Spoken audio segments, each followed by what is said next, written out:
This is the path I've chosen, wherever it may lead. I found all other ways, they somehow all end up the same. I lay my burden gently at thy feet, as I take refuge in the sanctuary of thy name. I search for truth in each and every word that I heard spoken. I read the books of all what we have heard. They left my spirit broken and led me on a journey far away from home, far away from everything I'd loved and known. We're all alone. We're riding high, and we're falling back. Then we touch the sky. Those are the ways of the heart, the stirrings of the soul. All to decide what's right or wrong. The weeping you have heard, a longing to behold. It is not a cry, it is a song.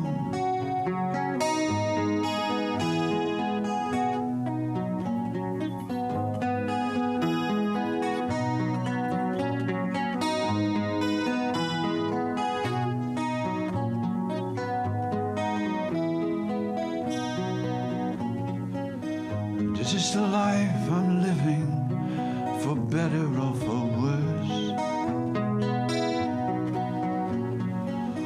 This is the part I've been given in this grand and holy game. This is my chance of drinking at the source, as I take refuge in the sanctuary of thy name. I fail to see what everybody seems to love and celebrate, as if a party once was held and I, a fool, had come too late. Those are the ways of the heart, the stirrings of the soul. All to decide what's right or wrong. The weeping you have heard, a longing to behold.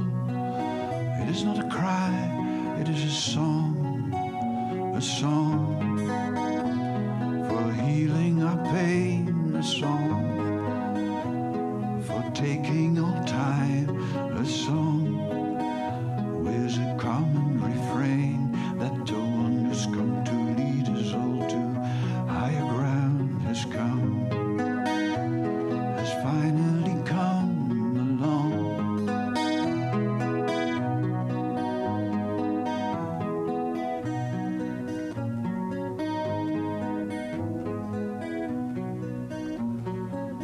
This is the path I've chosen, wherever it may lead. I found all other ways, they somehow all end up the same. I lay my burden gently at thy feet, and I take refuge in the sanctuary of thy name.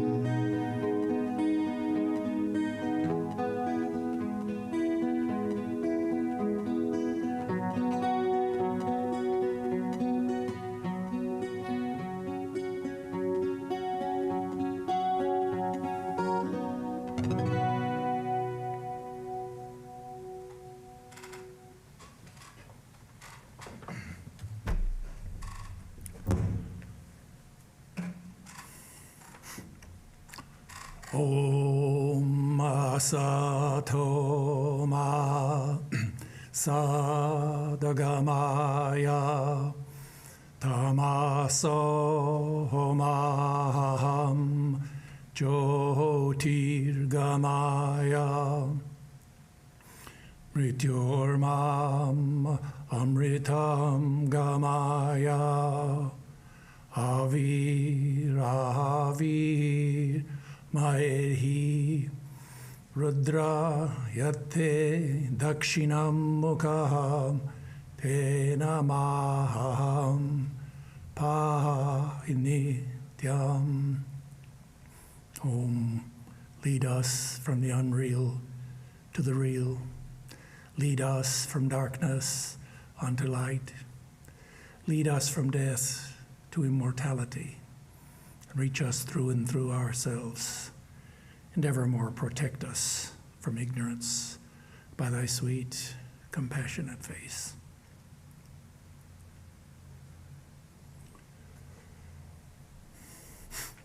So my subject this morning is the universal religion. Religion represents the highest plane of human thought. And it represents also the strongest force at work in the individual or the collective. That as we look back through history, we see that sectarian, organized, dogmatic religion has fragmented this force.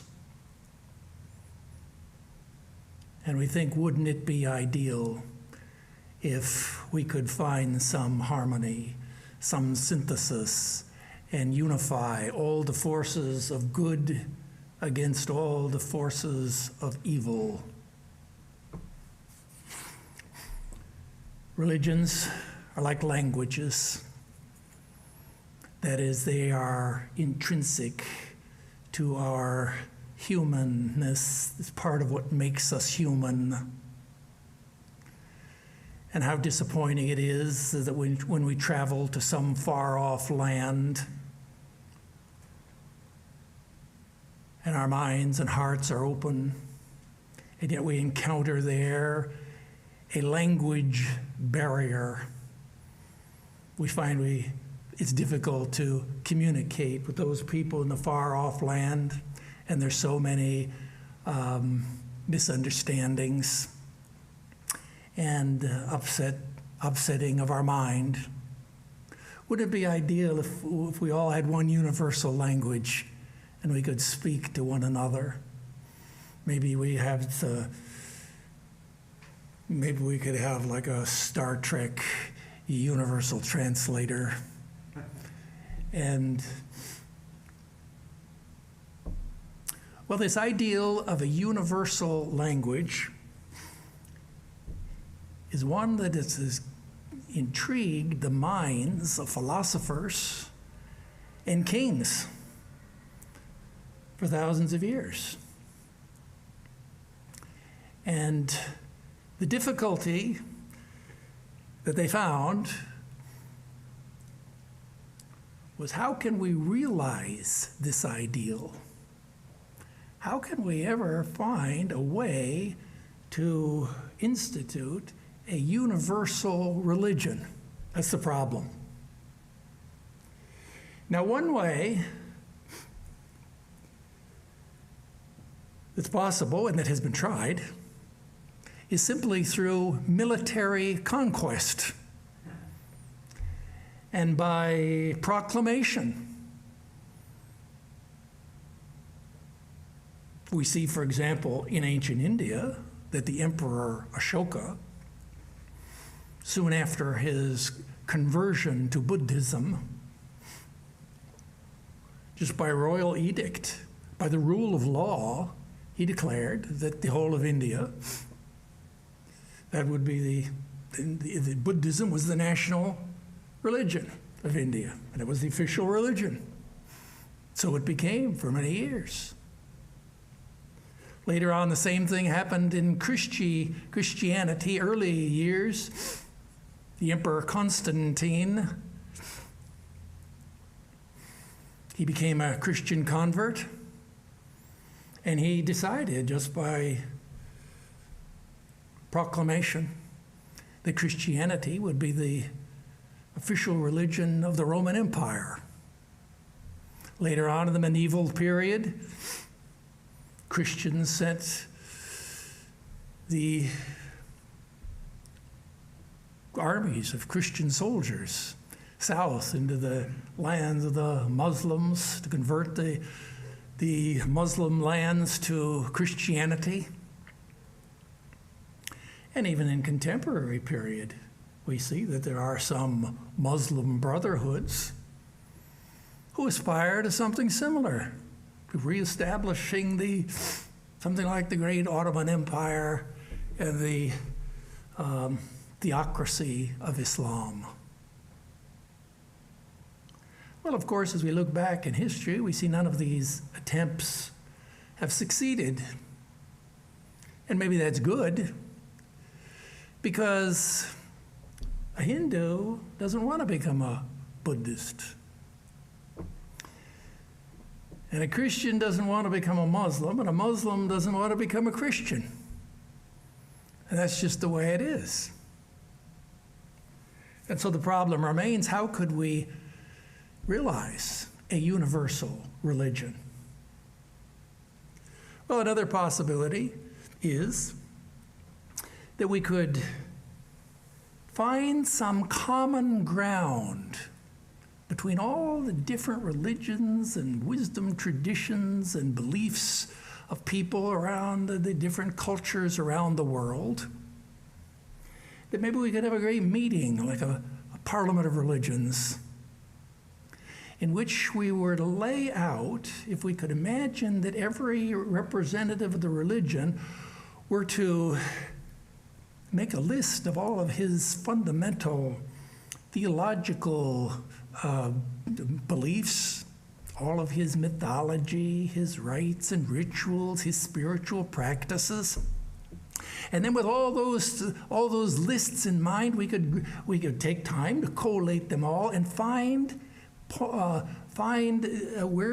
we could find similarities, where we could find sameness in these different religious views.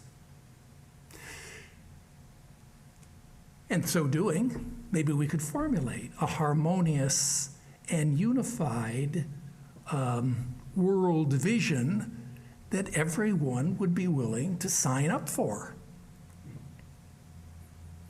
Now, we know, as students of comparative religion, well, we know certainly there are similarities between religions, but we know too that as we get more serious, we see that Roman Catholicism believes in the Trinity of God.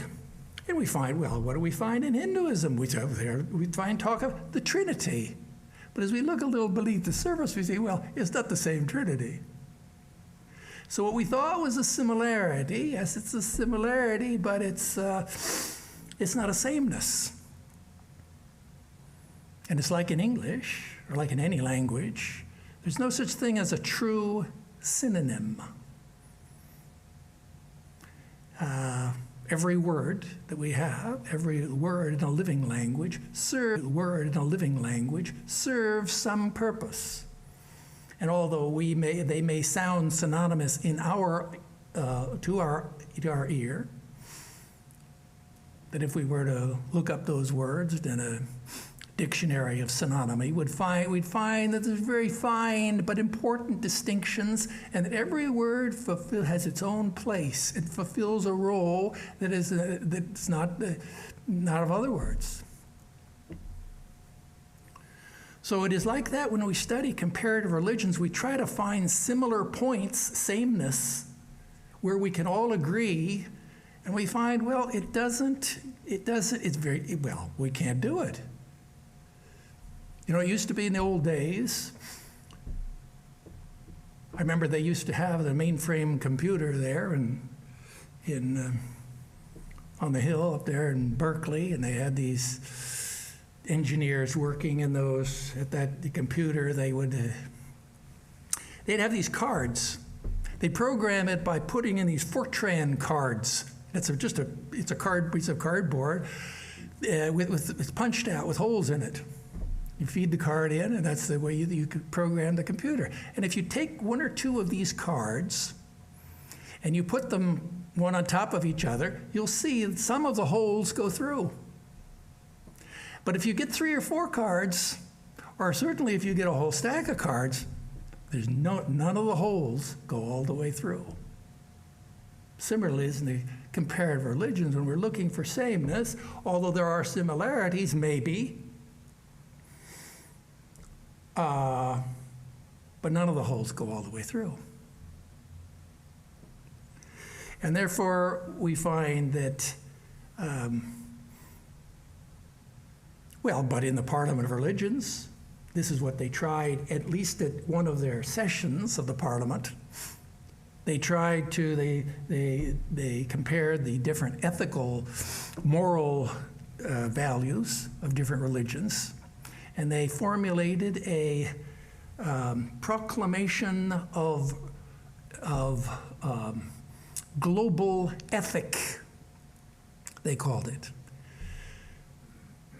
which was to represent a holistic, harmonious view of something that all religions shared, an ethical foundation that all religions shared. It's true, as if we read that global ethic, we see, yeah, probably you're right, but it's so generic, it's so generalized that it is of little value. For example, we know that all human beings have 2 arms and 2 legs. And all human beings want happiness. That being the case, why can't we all just get along? There's sameness there, and yet somehow it doesn't make for perfect harmony. We see the difficulty then of establishing a universal religion. It's at this point of our difficulty we find that we have to thank God with the advent of Swami Vivekananda and the Vedanta philosophy and the new dispensation of Vedanta. Swami Vivekananda was the first prophet to realize that the universal religion was not only possible, but that it already existed. And that he was the first prophet to realize, however, that we can't find that unity in sameness. That looking for the sameness of all religious points of view is a hopeless project. That our only hope for revealing or discovering the universal religion is the principle of unity in diversity. That means every religion is like people. Every religion has its own individuality.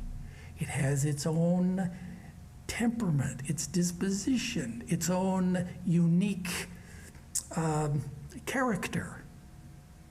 Religions are like sandwiches. You go into a sandwich shop and there they are, lined up many, many different sandwiches. They all look the same. But if you ask one particular sandwich, he said, "What are you?" He said, "Well, I'm a tuna fish sandwich." Yeah. See, he identifies there what makes him distinct and unique, his character, is the tuna fish, it's not the bread.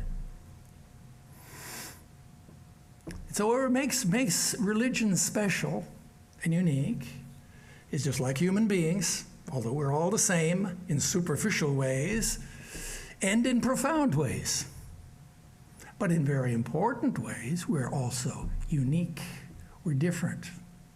And therefore, if we are to find some universal we must find unity in diversity. We have to honor diversity. Unity in diversity. That doesn't mean forget about diversity. That means discovering unity in diversity.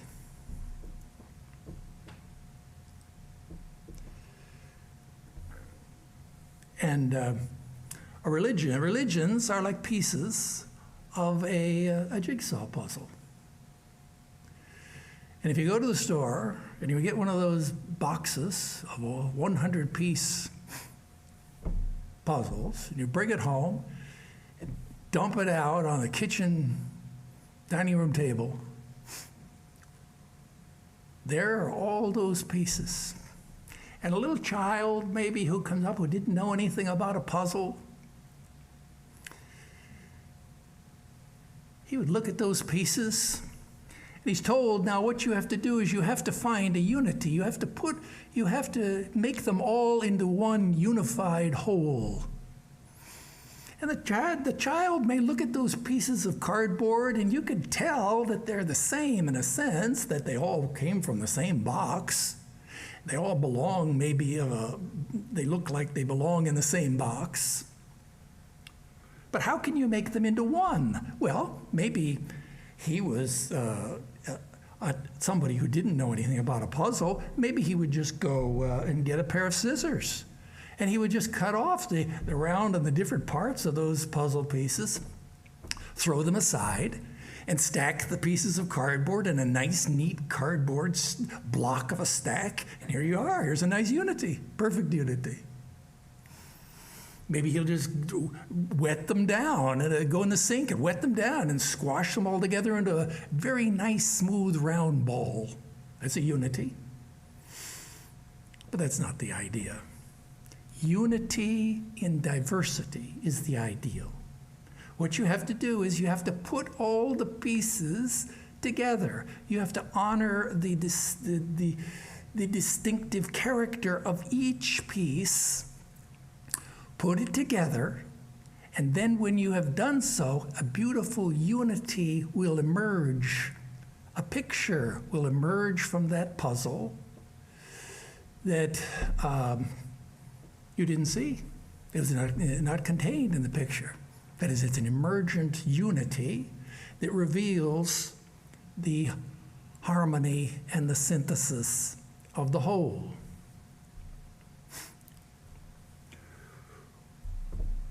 Once upon a time, in ancient India, there were 6 blind men, and because they lived in India, they had heard about elephants. But because they were blind, they'd never seen an elephant. And so one day they decided to go and to visit the royal palace of the Maharaja, and there to see the royal elephant. And so they set off early one afternoon in a line. The one in front, he had his cane, and the one behind, putting his right hand on the shoulder of the one in front. Like this, the 6 men wended their way through the streets of the city till they came to the palace of the Maharaja. And there the chief gardener was their friend. And the gardener opened the gate and let them in. And he said, yes, you want to see the royal elephant? Yes, come with me. And he showed them the royal elephant. Well, each one of the blind men went up. First blind man went up. He got hold of the tusks of the elephant. He felt those tusks, touched the sharp point of the tusk, and he thought to himself all this time, he said, I never knew, now I know what an elephant is like. It's like a spear. And the second blind man, he touched one of the ears of the elephant. And he felt that ear, and he thought, yes, now I understand the elephant. It is like a fan. A third blind man had caught hold of the trunk of the elephant. And he felt this trunk, and he thought, it's just like a great python snake. Now I understand what an elephant is like. And the fourth man had grabbed hold of one of the legs of the elephant. And he thought to himself, yes, how strong and sturdy, like the trunk of a tree. And the fifth blind man was busy. He was feeling the side of the elephant. And he thought to himself, yeah, now I understand. An elephant is like a wall. And sixth blind man, he'd gone around, grabbed the tail of the elephant, holding that tail, and he thought to himself, yes, now I understand an elephant. It is like a rope. Well, it was a hot day, and the blind man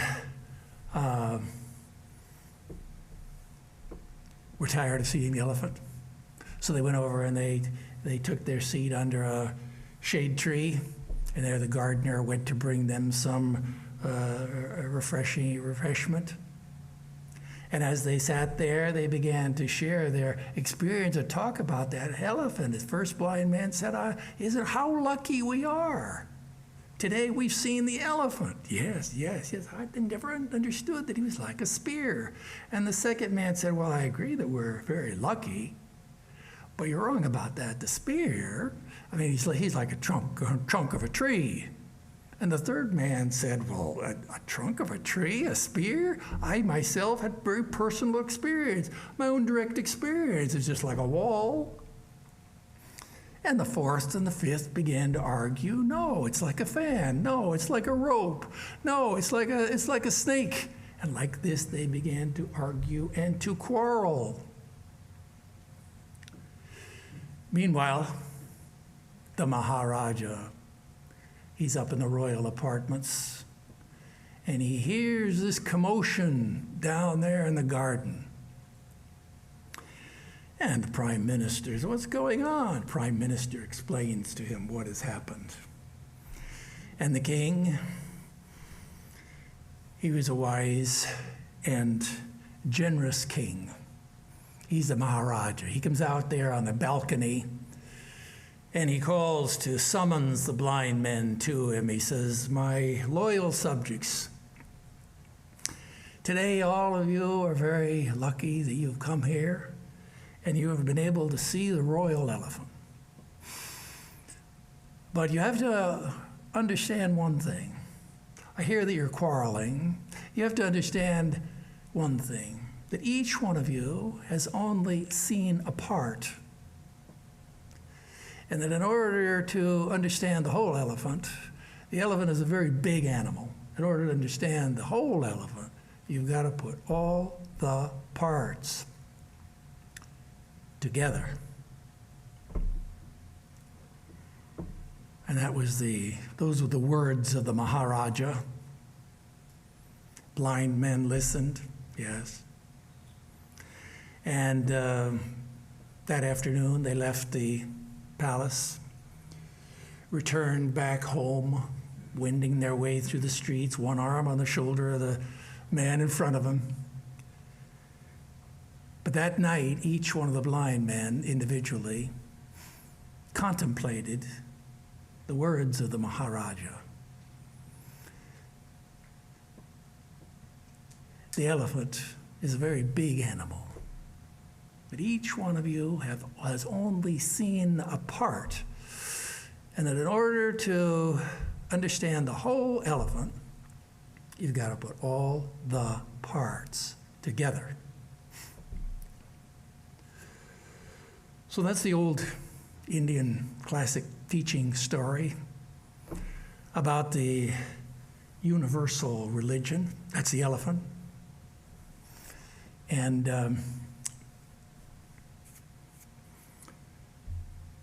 well, let me give you another analogy. You know, in Indian philosophy, in Indian epistemology, there are 4 pramanas. That is, there's 4 ways of understanding the truth. 6 ways of accessing truth. And one of those ways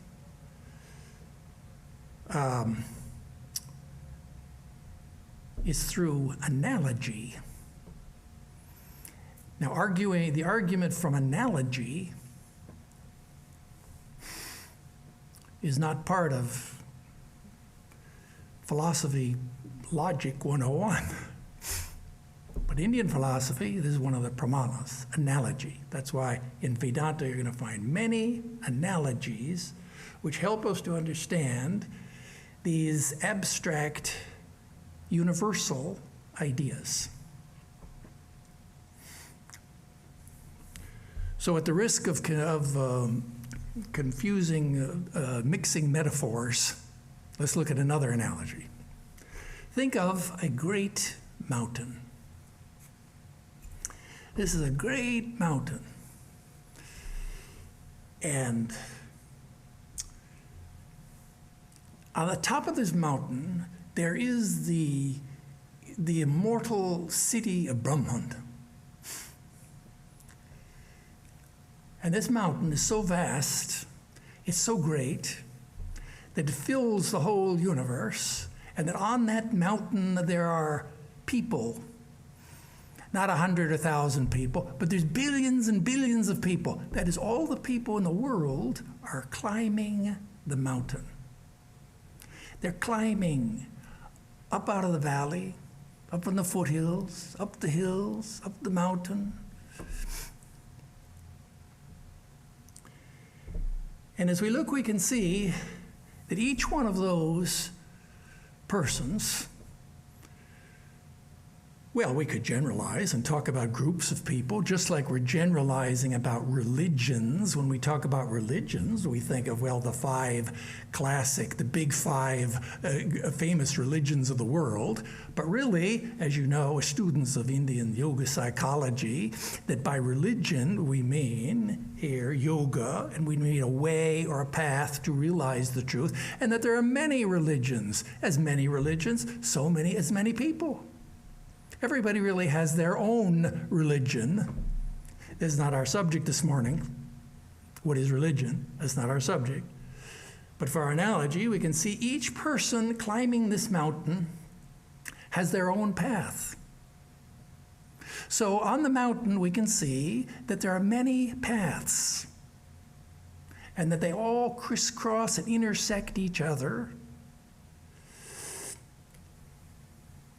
We can't really make out, but if we know that each person has their own temperament, their own disposition, and has their own individuality, that means they have their own backstory.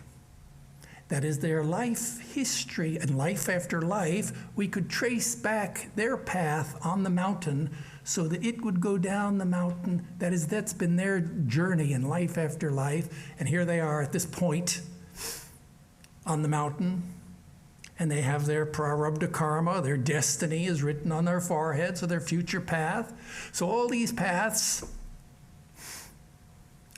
are, each individual has their own path. But we see too that all of these paths are leading upward. This is analogy. The analogy here is one analogy of spatial, of lower and higher. Lower and higher. They're all moving upward. That is, if you're doing good means is that you're, in this analogy, means you're moving upward. You're moving onward and upward towards the immortal city of Brahman. That is, everyone on the mountain shares the same goal, that is to realize their self, to become who they really are, to realize Brahman, to realize God. And although each religion, or from each point of view, they would not agree, because they can't even see the top of the mountain. So everybody has their own idea of where they're going, so they're not going to agree that they're all going to the same goal. But if we take the perspective of the cosmic third-person narrator, the universal narrator, the eye in the sky, as it were, who's looking down and seeing the whole mountain in space and time, then we can see, yes, they're all going towards the same goal. It's very clear.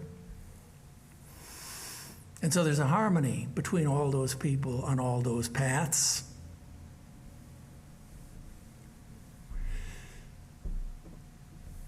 And now we can see another thing about this analogy, the mountain. We're all climbing the mountain, and we see too that some people are at different altitudes.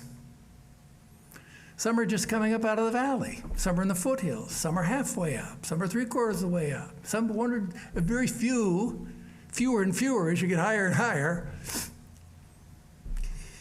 There's fewer and fewer representatives of that point of view. And so we see, as we look in religions, as students of comparative religions, when we compare different religions, we see that they differ radically in one fundamental way, that different religions have different worldviews, that is, different ontological, metaphysical perspectives on for example, what is the relationship between the individual and the ultimate reality? What's the relationship between the individual and God? Now, most religions of the world, maybe 75% of the religions of the world, believes that God, that in personal God, that God has created the world, God has created mankind, that we are creatures, we're children of God, that we're all part of the family of God, but that essentially that the individual is separate from God. This is called dualism. In philosophical language, it's called dualism. This is most of the people who are religious in the world today belong in that category. Now, there's another category of religions, generally speaking, we could generalize, and we could say there are other religions who believe that no, God has not just created the world, but he's also entered into it. That God is inside of everything. That God has become, we could call it pantheism. The first view we could call theism. Second view, generally, we could call pantheism. That God has entered into everything. That God is the heart, is within our own hearts. He's the heart of our heart. He's the soul of our soul. This we could call a kind of a monism. That is, it's the vision of a whole and the parts. What is our relation between the individual and the ultimate reality? The relation of a part to a whole. Radically different from the dualist.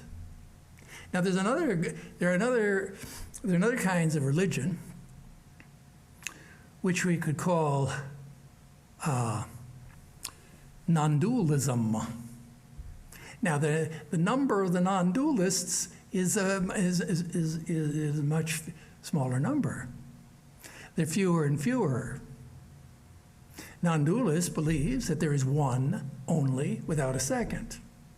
That the individual is identical. There is an equation of identity between the individual and the ultimate reality. That there is only one non-dual pure consciousness. And there is no difference here. So these three fundamental worldviews, these are radically different, and they're the source of much of the competition and confusion among religions of the world for thousands of years.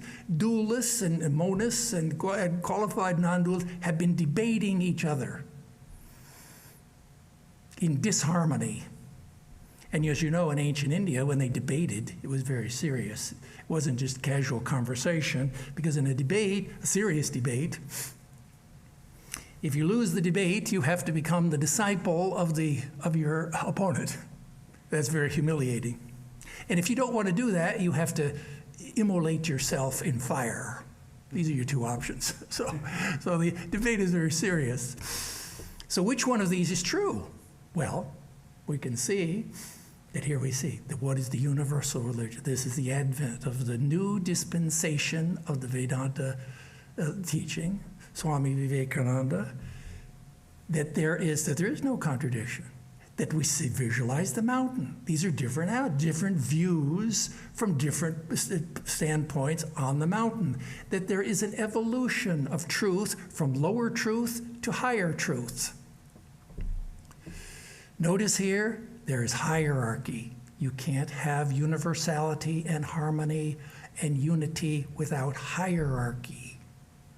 The lower truth, not falsehood to truth, but lower truth to higher truth. And we can imagine, it makes sense. We're at a lower altitude. We have one point of view, but as we grow, as we expand, we move higher and higher, very naturally, spontaneously, our worldview evolves. And so we go dualism, qualified non-dualism, monism, and non-dualism. That is, we can call it Advaita. We don't have to be reluctant to use the Sanskrit word. By the way, what time is it? I'm not, maybe. What time is it? 11:42. Oh, okay. We don't have to be reluctant to use today. The old teachers of Vedanta didn't use this word Advaita. Advaita. They used the word, they used to call this spiritual monism, because nobody knew what Advaita meant. Now, we have no excuse. You look in any Webster's Desktop Collegiate Dictionary, what do you find there? The word Advaita. There it is, very nicely defined by Merriam-Webster Dictionary. So this is now has been gobbled up by the omnivorous English language, and has become one of our words in our language. So it's good that we learn new vocabulary. That is the Advaita. That means spiritual non-dualism. So there's a vision of the universal religion. The universal religion teaches three different points of view: dualism, qualified non-dualism, or monism, and non-dualism. It's all an evolution. It's lower truth to higher truth. We teach all the truths. There's no contradiction, because it's like a word. It's as you move up the hierarchy. This is not a power hierarchy. This is a holarchy. It's about inclusion, transcend and include. It's like you have a word, then you put that word in a sentence. The sentence doesn't deny the word. It transcends and includes the word. You put the sentence in a paragraph. The paragraph transcends and includes the sentence and the word. Similarly, it is with the Advaita, that is non-dualism. It transcends and includes all different religious points of view, welcomes them. The Advaitin has no argument with the dualist. The Advaitin is the self of the dualist. So that's our image there of the analogy of the mountain, the universal religion. What should we call it? Call it the universal religion. What would be the word that we could use? Well, in ancient India, this universal religion was called the Sanatana Dharma, the eternal religion. Aldous Huxley, who was a close student of Vedanta, he did a study of comparative religions and coined the term the perennial philosophy, which has become very in common usage in scholars discussing the universal religion, to refer to it as the perennial philosophy. Swami Vivekananda called it Vedanta. So we call it Vedanta. Why do we call it Vedanta? Well, because the Vedanta philosophy, Vedanta is the oldest, it's the first, and it's the most complete expression of this universal religion. And all the principles find expression in all religions. They find their first, that is historically, and their most complete exposition in the Vedanta philosophy. See, some religions, not all religions, manifest all of the fundamental truths. Just like all the holds of the Fortran cards, they don't go all the way through. Some have some truth, some have other truth. It's only when we put them all together that we get the whole picture.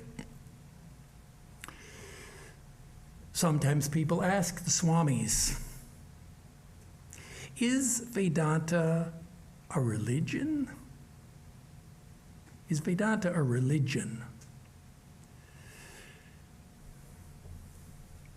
And well, we can answer that question very easily from our topic this morning. Absolutely not. Vedanta is not a religion. That is, it's not an individual sectarian religion. It's a universal. The universal religion. It's called universal. That's why the word universal means what? A Platonic universal is a universal. You have a dog, you see one dog, and there's another dog, and there's another dog. Each one is an individual. But all those dogs together, they answer to the word dog.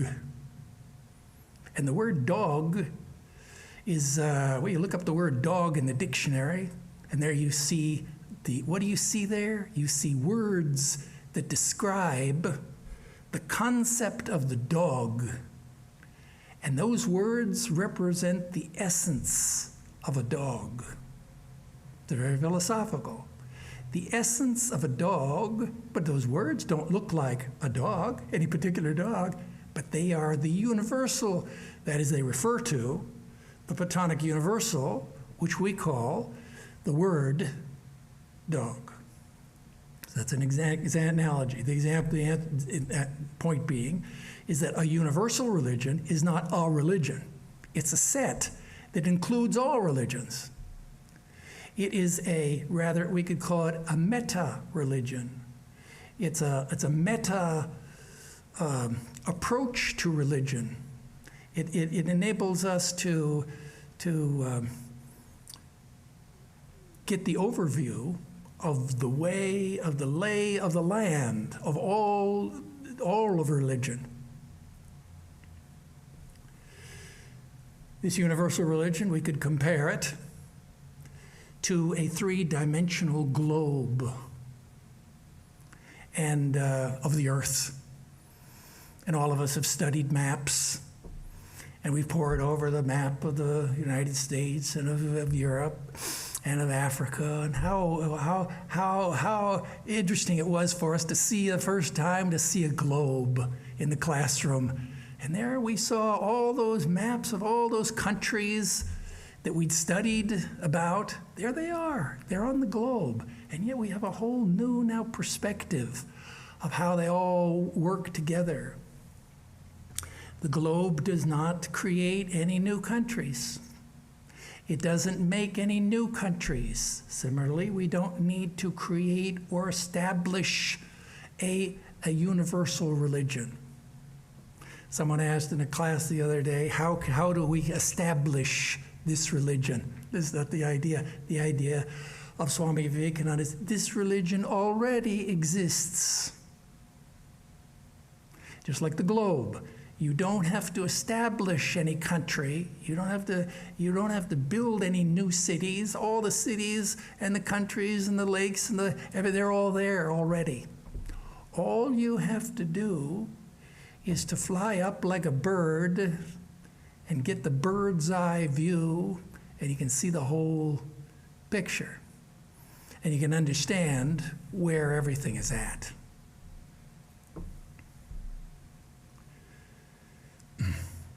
The ideal of this universal religion is the universal man. The universal man, he's the Vedanta student. He's the idealized Vedanta student is like the Maharaja in the palace. The Maharaja comes out on the balcony, and what is his perspective? Well, he sees the blind men. Each one is reporting a description of reality.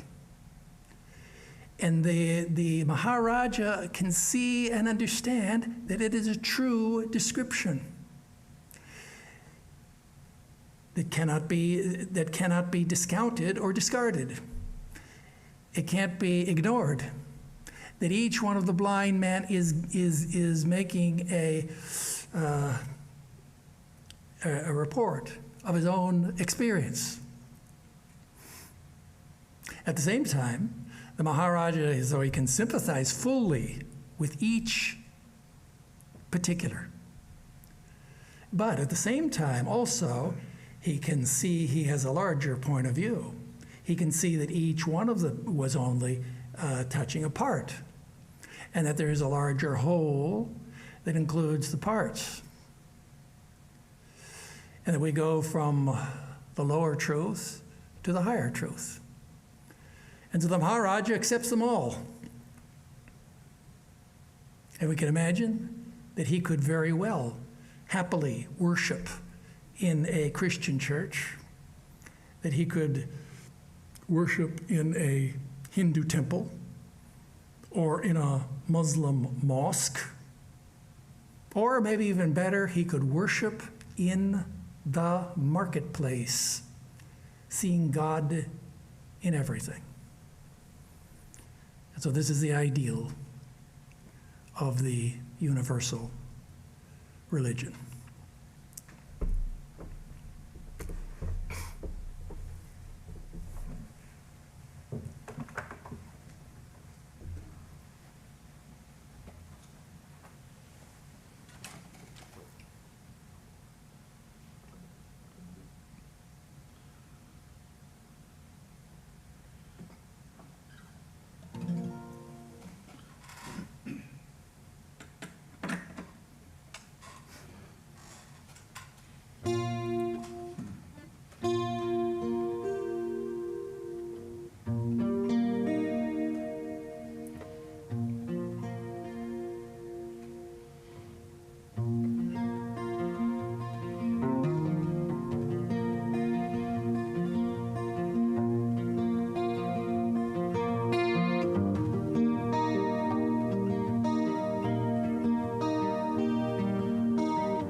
Seeking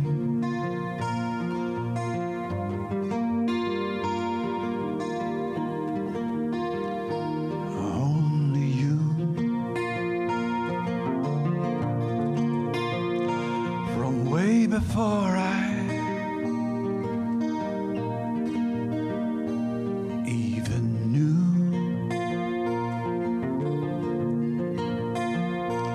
and the byways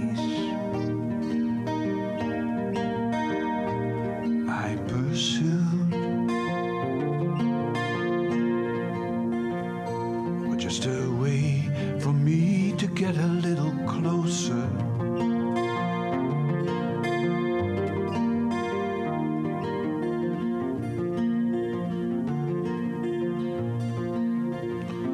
I've often wandered way off track with no idea how to get back, and the wisdom I seem to lack has been made up for by some grace I've come to know for sure. 'Cause in a way I've always been on the road, and I've longed to reach and from afar, and I learned to align with uncommon signs that will guide you wherever you are.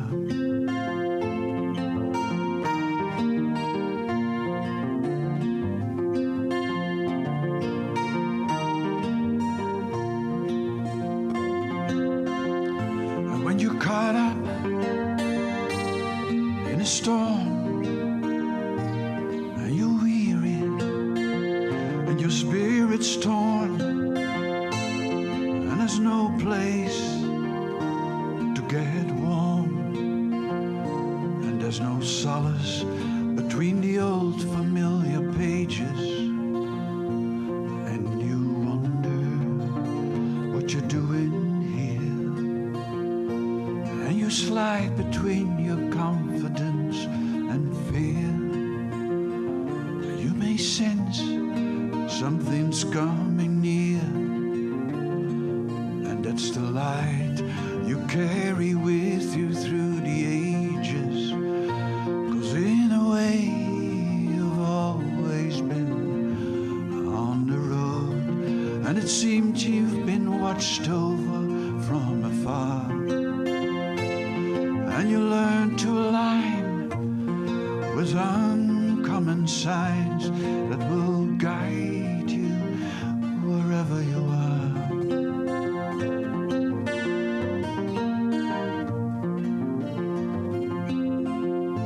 That will guide you wherever you are.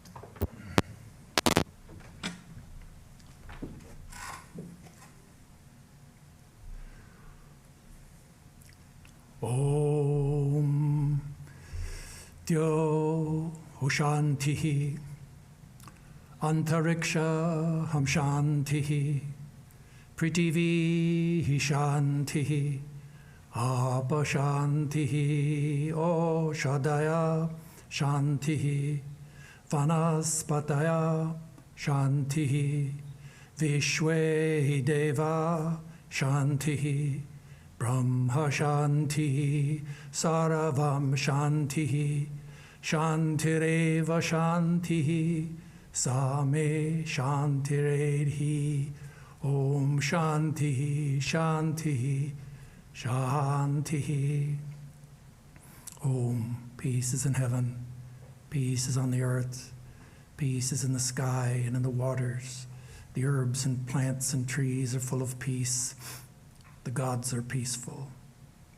May this eternal universal peace enter our souls and beings. Om, peace, peace, peace be unto us all.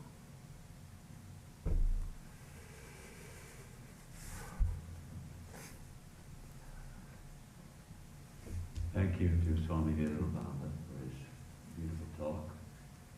And next week our speaker will be Swami Brahmananda. His topic is the moment for refuge. We also have classes Tuesdays at 4:30, Srimad Bhagavatam with Swami Sarvadevananda, and at 7:30 p.m. Shanti Gita. Wednesdays Gospel of Sri Ramakrishna. Thursdays Bhagavad Gita with Swami Satyamayananda. Fridays Living Wisdom of Swami Vedananda with Swami Abhidhananda. Saturday mornings at 10, Mantra Yoga meditation class with Swami Satyamayananda. And check our schedule for full details. All these classes are in person as well as online. Thanks for joining us.